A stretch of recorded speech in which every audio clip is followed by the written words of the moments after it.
2023년 우리 종교교회 퓨어가 오라 우리가 여호와께로 돌아가자입니다. 예배의 회복, 더 나아가서 회복뿐만 아니라 부흥, 이것을 우리가 원하고 바라는 것이죠. 기도하는 것이죠. 그리고 이에 대해서는 우리 담임 목사님의 말씀을 통해서 정말 잘 전해지고 있습니다. 또 오신 분은 아시겠지만 지금 임원 교육이 진행 중에 있습니다. 그래서 임원 교육에서도 예배에 대해서 굉장히 좀 구체적인 것들, 그런 것들이 전해지고 있습니다. 그래서 오늘 예배부 헌신 예배이고, 예배에 대해서 함께 이제 말씀을 나눌 텐데, 예배에 대해서 더 깊이, 좀 더 섬세히 알고 싶으신 분들은 임원 교육에 오시면은 참 더 잘 아실 수 있으실 것 같습니다. 오늘 그래서 예배부 헌신 예배에서는 여러 가지 복잡한 것보다는 우리 예배의 주인공, 예배의 주인공에 대해서 이것을 중심으로 함께 말씀을 나누고자 합니다. 여러분, 이슬람교 무슬림들, 이 무슬림들은요, 처음 이 이슬람교가 창시되었을 때부터 하루에 5번씩 지금도 기도를 하고 있습니다.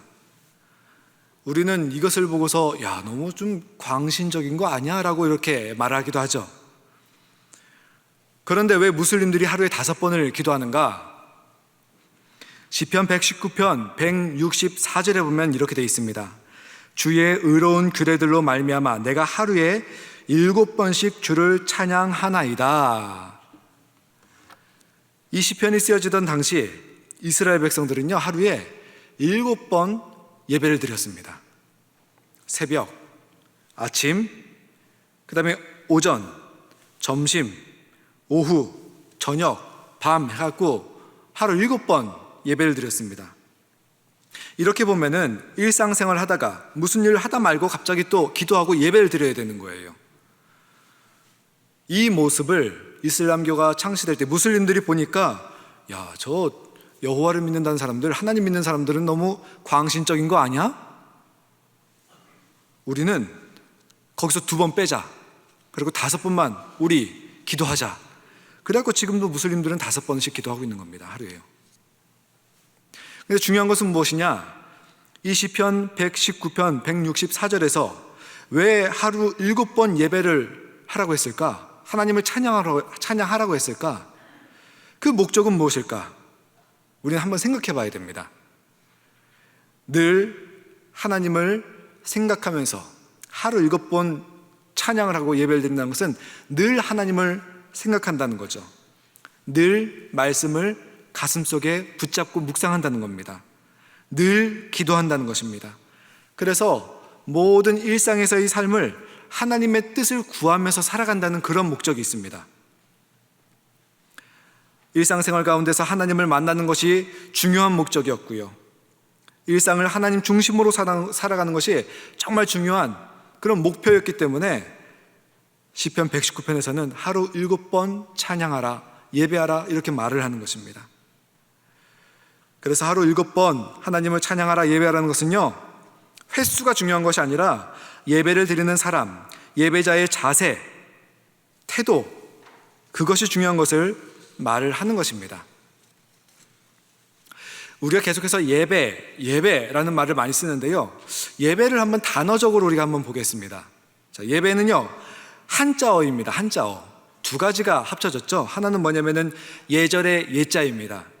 그리고 절할 때 배자입니다. 그래서 이것을 합쳐버리면은 예의를 갖춰서 절하다라는 뜻이 바로 예배의 직역입니다. 이걸 좀 더 의역하자면은 최고의 분에게 공손하게 절을 한다라는 것이 예배입니다.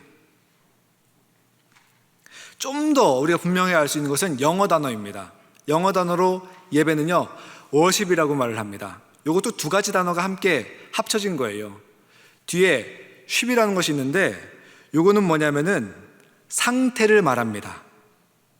그리고 앞에 worth라는 단어가 있는데 이거는 뭐냐면은 가치 있다 할 때 가치를 말합니다. 그래서 이것을 합쳐보면은 가치 있는 분에게 가치 있는 것을 드리다, 소중하고 귀한 분에게 소중하고 귀한 것을 드리는 것이다, 최고의 분에게 최고의 것을 드리는 것, 이것이 바로 워십, 예배입니다. 그래서 예배는요, 우리가 삼위일체 하나님께 우리의 최고의 것을 드리는 것입니다. 그러면 여기서 한번 질문을 한번 드려보겠습니다. 한번 가슴속으로, 마음속으로 생각해 보시기 바랍니다. 여러분은 왜 예배를 드리십니까? 예배를 드리는 목적이 무엇입니까? 저는 모태신앙입니다. 예배 드리는 것이 어머니 뱃속에서부터 그냥 자연스럽기 때문에 예배 드리는 것이 당연합니다. 근데 가만히 생각해 보니까 내가 왜 예배를 드리고 있지? 한번 생각해 보신 적이 있나요? 우린 예배를 통해서 하나님을 만나죠. 하나님이 우리를 만나 주십니다. 그리고 우리는 예배를 통해서 때로는 위로도 받습니다. 때로는 예배를 통해서 평안을 누리기도 하고요. 그리고 예배를 통해서 기쁨도 있고 감동을 맛보기도 합니다. 하지만 중요한 것은 우리가 예배를 통해서 예배자가 얻는 어떤 위로, 평안, 기쁨, 감동, 이런 것을 유익이라고 그러죠. 이 유익은요, 2차적인 것입니다. 2차적인 것. 예배를 드려서 내가 평안을 누리겠다, 기쁨을 얻겠다, 보람을 맛보겠다, 감동을 맛보겠다, 이것이 우선시 되면은 이거 예배의 우선순위와 방향이 잘못된 것입니다. 여러분, 예배를 만드신 분이 누구냐면은 이스라엘 백성이 아닙니다. 하나님께서 예배를 드리라고 말씀하셨습니다. 예배를 만드신 분은 우리 하나님이십니다.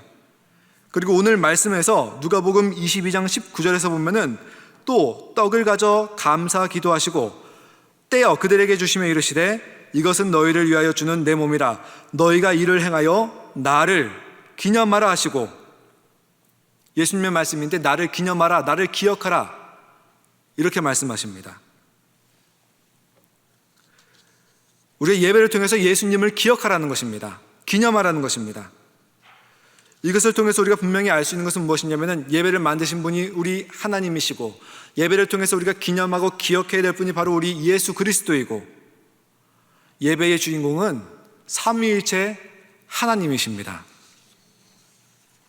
그런데 우리들이 내가 예배를 드림으로써 예배를 통해서 무언가를 누리고 무언가를 얻고 무언가를 맛보기 원한다.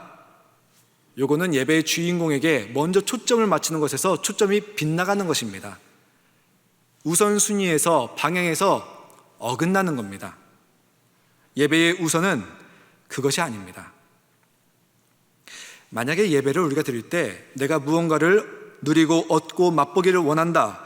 그래서 사람 중심으로, 자기 중심으로, 자기 우선으로 예배를 드리기 시작하면은 요거는 신앙이 잘 세워지지 않을 뿐더러 더 나아가서 자기 자신이 우상이 되기 쉽습니다. 예배가 수단이 되기 때문에요. 예배를 드리는 것이 아니라 그때는 내가 주인공이 되기 때문에 예배를 평가하게 됩니다. 사람이 예배의 주인공이 되면은 예배가요, 예배 의식이 되고 종교 의식으로 전락하게 됩니다. 그리고 더 나아가서 예배를 더 많이 드려야 우리가 구원에 가까이 가는 것처럼 여겨지기도 합니다. 이 사람이 중심이 된다면은 구원에 대한 확신이 없이 그냥 하나님께 더 호의를 얻기 위해서 예배를 계속해서 더 드리는 거예요. 그래서 예배가 하나님께 영광을 돌리는 그 대신에 자기의 공적을 축적하는 그런 행위가 되는 것입니다. 그래서 우리가 분명히 알아야 되는 것은 무엇이냐면은 예배의 주인공은 하나님이시라는 겁니다. 그래서 예배 드릴 때는요, 우리 나 자신에서 좀 탈출을 해야 됩니다. 나를 좀 벗어나서 초점은 하나님께 맞추고요, 영광은 하나님께 돌리는 것이고요, 그리고 어떻게 하면 하나님을 기쁘게 해드릴까, 이게 중요한 초점입니다.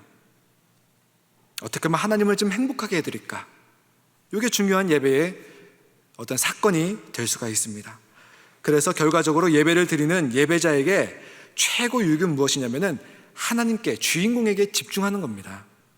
그럴 때 예배자는 하나님의 형상을 회복하는 것이고요, 그 다음에 이것이 잠언 1장 7절을 보면은 여호와를 경외하는 것이 지식의 근본이오늘 미련한 자는 지혜와 훈계를 멸시하느니라. 예배 때 주인공인 하나님께 초점을 맞추는 것이 가장 지혜로운 길이다. 성경은 이렇게 말을 하고 있습니다. 그래서 우리가 하나님 중심, 하나님 우선, 하나님께 영광, 하나님께 기쁨, 하나님의 행복을 돌리는 것, 이것이 우선되어야 됩니다. 내 유익, 나 중심이 아니라 하나님 유익, 하나님 중심으로 살아가는 것이, 그렇게 예배드리는 것이 곧 예배자에게 힘이 되는 겁니다. 그래서 예배의 주인공은 삼위일체 하나님이십니다. 오늘 말씀 속에서 예수님께서 나를 기념하라, 나를 기억하라 라고 말씀하셨습니다. 우리가 이 말씀 참 자주 듣죠. 누가복음 22장 19절과 20절. 언제 자주 듣냐면은 성찬식 때 참 많이 우리가 낭독하는 그런 성구입니다. 그럼 우리가 예수님의 무엇을 기억해야 되느냐? 우리가 기억해야 될 것은 작게는 예수님께서 지금 제자들과 최후의 만찬 벌이시는 거잖아요. 그래서 제자들과 함께 떡을 떼고 포도주를 함께 마시는 그런 장면입니다. 우리가 이것을 기억해야죠. 기념해야 됩니다. 그런데 이것을 작게는 이렇고 크게는 어떻게 해야 되느냐? 크게는 우리가 기억해야 될 것이 무엇이냐면은, 이 떡이 상징하는 것이 무엇이냐면은 바로 예수님의 몸입니다. 포도주가 상징하는 것은 무엇이냐면은 예수님의 피입니다. 떡을 떼어서 제자들에게 나눠준다는 의미는 뭐냐면은 예수님의 몸이 찢어진다는 그런 뜻입니다. 그래서 피를 흘리셨다는 겁니다. 그래서 우리가 분명하게 기억해야 될 것은 무엇이냐면은, 오늘 말씀 우리가 기억해야 될 것은 무엇이냐면은 예수님의 십자가 의미, 예수님의 인생, 예수님의 죽음의 이유, 우리는 분명하게 예배 때마다 이것을 기억해야 됩니다. 참 어떻게 보면 예수님의 이 십자가, 죽음, 인생을 보면은 정말 우리가 알 수 있는 것은 무엇이냐면은 타인을 위해 자신을 내어주신 그런 사랑의 삶입니다. 이것을 우리가 어떻게 부르냐면은 아가페 사랑이라고 부릅니다. 아가페. 여러분, 우리가 누군가를 사랑한다고 말을 하죠. 사랑이라는 것을 어떻게 여러분 측정할 수가 있겠습니까? 이 사랑이라는 것을 측정할 수 있는 단위나 도구는 이 세상에 없습니다. 하지만 이 사랑을요, 비교적 근사치로 측정할 수 있는 수단이 있는데, 그게 뭐냐면 바로 희생입니다. 희생. 상대가 손해보지 않아도 될 것을 나를 위해서 손해볼 때, 가만히 있으면 편할 텐데 나를 위해서 희생과 불편을 감수할 때, 그런 모습을 보면서 아, 저 사람이 나를 사랑하는구나 라고 우리는 알 수가 있습니다. 그래서 사랑과 희생은요, 비례합니다. 사랑할수록 희생할 수 있습니다. 여러분, 우리가 참고로 말씀드리면은 어떤 어려운 일을 겪게 되면은 여러분 가장 먼저 기도하시죠. 그런 다음에 어떤 분들은 사람에게 찾아가서 조언을 받기도 합니다. 뭐 친한 사람, 아니면 지혜로운 사람, 아니면 기도하는 사람, 그렇게 조언을 받기도 합니다. 그런데 찾아가서 조언을 받다 보면은 사람마다 또 때마다 그 조언이 다릅니다. 그러면 내가 어떤 조언을 따를까? 어떤 사람을 찾아갈까? 그때는요, 나를 위해서 희생을 하는 사람을 찾아가시기 바랍니다. 나를 위해서 희생한다는 것은 애정 없이는 나올 수 없는 그런 행동이기 때문에 그렇습니다. 그래서 그런 나를 위해서 희생하는 사람을 찾아갈 때 그 사람의 말이 애정 어린 조언이 되는 것입니다. 반대로 나를 위해서 희생이 없는데 그 사람이 나한테 말하는 것은 흘러가는 말일 수밖에 없습니다. 그래서 우리가 예수님의 십자가, 예수님의 죽음, 그것을 봤을 때, 그 희생을 봤을 때 예수 그리스도의 십자가, 그것은 사랑의 증표일 수밖에 없는 것이죠. 우리가 이런 예수 그리스도의 십자가 희생을 통해서 아가페, 그것을 알았다면은 이제는 우리가 그것에 대해서 대답을 해야 될 그런 차례입니다. 그것이 바로 예배의 주인공이신 우리 삼위일체 하나님께 우리의 최고의 것을 드리는 겁니다. 그러면 무엇을 드릴 수가 있는가? 무엇을 드려야 하는가? 세상을 창조하시고 경영하시고 주인이신 하나님께서 우리가 무엇을 바쳐야 만족하실까? 우리 예배가, 또 우리 찬양이, 우리 기도가 입으로 하는 관념적인 또는 그냥 행위적인 그런 예배, 찬양, 기도가 아닌 진정한 하나님께 드리는 예배, 그 다음에 찬양, 기도가 되기 위해서는요, 거기에는요 역시나 희생이 필요합니다. 사랑과 희생은 비례하기 때문에 그렇습니다. 그래서 우리가 내가 굳이 손해볼 필요 없는데 주님을 위해서 손해볼 때, 세상과 어울리면 편할 것을 주님 때문에 미움당한 흔적, 편안하게 신앙생활해도 될 것을 주님을 섬기기 때문에, 또 주님께서 이웃을 섬기라고 했기 때문에 그것 때문에 고난당한 흔적, 이런 희생의 흔적들이 바로 우리 예배를 진실되게, 우리 찬양을, 우리 기도를 정말 소중한 가치 있는 최고의 것으로 만들어 주는 겁니다. 그래서 이런 희생의 흔적, 삶의 흔적, 이런 상처, 이런 것을 갖고 하나님 앞에 딱 섰을 때 하나님께서 이로 인해 기뻐하시고 행복해 하시고 영광 받으시는 겁니다. 우리 애들이 어디 놀이터에 가서 상처 이렇게 놀다가 이렇게 까져서 오잖아요. 그러면 요만큼 까졌는데 그거 갖고 수술을 해야 되는 것처럼 막 그런 게 할 때가 있습니다. 그냥 호불면은 되고 물로 닦아내면 될 것을 아주 호들갑을 떨 때가 있습니다. 근데 거기에 또 부모는 어울려줘야 되는 거예요. 그 상처에 대해서 호불어줘야 되고 약 갖다 발라줘야 되고 괜찮아 하면서 진정시켜줘야 되고요. 그것처럼 우리가 하나님을 위해서 어떤 희생의 흔적, 희생을 했을 때 나타난 그 상처, 그런 것을 하나님 앞에 갖고 섰을 때 하나님께서는 잘했다 칭찬하시고 호불어 주시고 치유해 주시고, 그 다음에 더 큰 우리의 삶에 유익을 주시는 것입니다. 그래서 예배에서 예수님을 사랑하고 기념하고 기억하고, 그리고 우리의 최고의 것을 하나님께 드리는 것, 이것이 계속해서 반복되는 것, 이것이 바로 예배이고요. 이것이 반복될 때 예수님의 십자가 사랑을 붙잡고, 예배를 통해서 붙잡고 일상에서 나가서 희생의 흔적으로서, 말씀의 흔적으로서, 또 예수님을 위한 어떤 상처를 가지고 일상을 살다가 다시 예배에 돌아오고요. 예배를 통해서 그것이 회복되고 하나님께 영광 올리고 하나님께 소중한 것을 드리고 다시 일상 나가서 말씀 붙잡고 살면서 예배자로서 살아가는 것, 이것이 반복되는 것이 바로 우리 예배자의 삶입니다. 그래서 예배에서 예수님의 사랑 우리가 기억하고 기념하고, 그리고 우리의 최고의 사랑, 그것을 또 하나님께 올려드리는 것입니다. 그렇게 예배가 일상이 되고 일상이 예배가 되는 것입니다. 우리가 오늘 예배를 통해서 분명하게 해야 될 것은 무엇이냐면은, 예배의 주인공은 삼위일체 하나님이십니다. 최고의 분에게 최고의 것을 드리는 예배의 우선순위, 방향을 분명하게 해야 됩니다. 마태복음 6장 33절, 그런즉 너희는 먼저 그의 나라와 그의 의를 구하라. 그리하면 이 모든 것을 너희에게 더하시리라. 영적 원리입니다. 우선순위가 바로 섰을 때 그 다음 순서가 바로 될 수 있다. 하나님의 나라, 그것이 먼저 붙잡았을 때 그 다음에 우리의 삶의 모든 것을 하나님께서 책임져 주신다는 예수님의 말씀이십니다. 예배의 우선순위, 방향이 바로 분명히 되었을 때, 주인공이 누구냐, 이것이 바로 되었을 때 그 삶의 예배의 유익은, 그 다음에 예배의 유익은 우리에게 돌아온다는 것입니다. 오늘 예배 말씀을요 마칠 때 어느 예배 학자가 이런 말을 했습니다. 이 말로 오늘 말씀을 마치고자 합니다. 우리가 주일을 지키는 것이 아니라 주일이 우리를 지킵니다.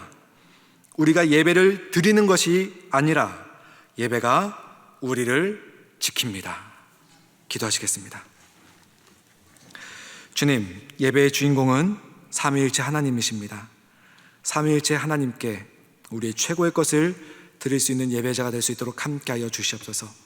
예배를 통해서 하나님의 사랑을 경험하였다면 그 사랑을 붙잡고 우리가 일상생활에서 하나님을 위해서, 예수 그리스도를 위해서 정말 말씀 붙잡고 기도하며 희생을 감수하며 살아갈 수 있는, 예수님 때문에 때로는 손해보면서 살아갈 수 있는 그리스도인 될 수 있도록 하여 주시옵소서. 그 흔적 갖고 다시 예배에 섰을 때 하나님께서는 그것을 최고의 예물로 받아주실 줄 믿습니다. 예배의 주인공이 분명하게 명확히 세워질 수 있는 예배자 될 수 있도록 함께하여 주시옵소서. 예수님의 이름으로 기도드리옵나이다. 아멘.